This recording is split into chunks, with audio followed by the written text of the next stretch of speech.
Car పేరు వచ్చేసి land cruiser. ఈ కార్ ధర వచ్చేసి ఇండియాలో అక్షరాల 3 కోట్లు అన్నమాట.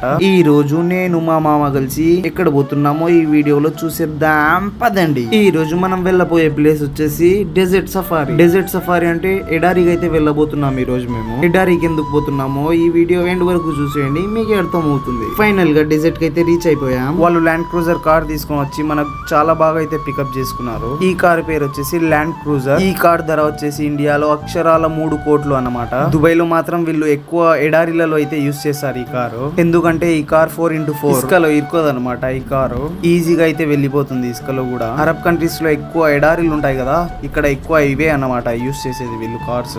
ఇంకా మనం ఫైనల్ గా అయితే లోపలికి అయితే వచ్చేసాం. మీ అందరికి ఒక డౌట్ అయితే ఉండొచ్చు, ఎడారికి ఎందుకు వెళ్ళారు వీళ్ళు అని చెప్పి. అది అని చెప్పేస్తాను, చివరి వరకు చూసేయండి. మిడిల్ ఆఫ్ ది డెజర్ట్ లో అయితే వీళ్ళు ఈవెంట్స్ అయితే చేస్తారన్నమాట. ఇట్లా రైడ్స్ అయితే ఉంటాయి, లైక్ క్యామెల్ రైడ్ అండ్ అలాగే స్కేట్ బోట్ రైడ్ ఉంటుంది. ఇంకా చాలా రైడ్స్ అయితే ఉంటాయి ఇక్కడ. మొత్తం చూపించాలంటే వీడియో సరిపోదు, దానికోసం చిన్న చిన్నవి అయితే క్లిప్స్ అయితే తీసాను నేను. దుబాయ్ అనేది మంచి టూరిస్ట్ ప్లేస్ అన్నమాట.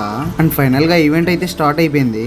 నేను ఈవెంట్స్ అని చెప్పాను కదా, ఇలాగ బెల్లీ డాన్స్ అండ్ అలాగే ఫైర్ షోస్, ఇలాగ రకరకాల షోస్ అయితే జరుగుతాయి ఇక్కడ. ఎగ్జాంపుల్ మన ఇండియాలో సర్కేస్ అలాంటివి జరుగుతుంటాయి కదా, సేమ్ ఇలాగే వీళ్ళు గానీ ఇట్లాంటి కండక్ట్ చేస్తుంటారు అనమాట డెజర్ట్లలో. ఇంకా ఇదే లాస్ట్ షో అనమాట. ఇంకా తినేసి రూమ్ కి అయితే వెళ్ళిపోవడమే. ఇంకా ఫైనల్ గా షో అయితే కంప్లీట్ అయిపోయింది. ఇంకా వచ్చే దావలో అయితే నాకు దుబాయ్ మున్సిపాలిటీ అయితే కానొచ్చింది అనమాట. దుబాయ్ మున్సిపాలిటీ అయితే ఎంత బాగుందంటే అంత బాగుంది అసలు. అది తాజ్ ప్యాలెస్ ఉన్నట్టుంది అసలు. మరిన్ని ఇలాంటి వీడియోస్ కోసం మన ఛానల్ ని సబ్స్క్రైబ్ చేసుకోండి.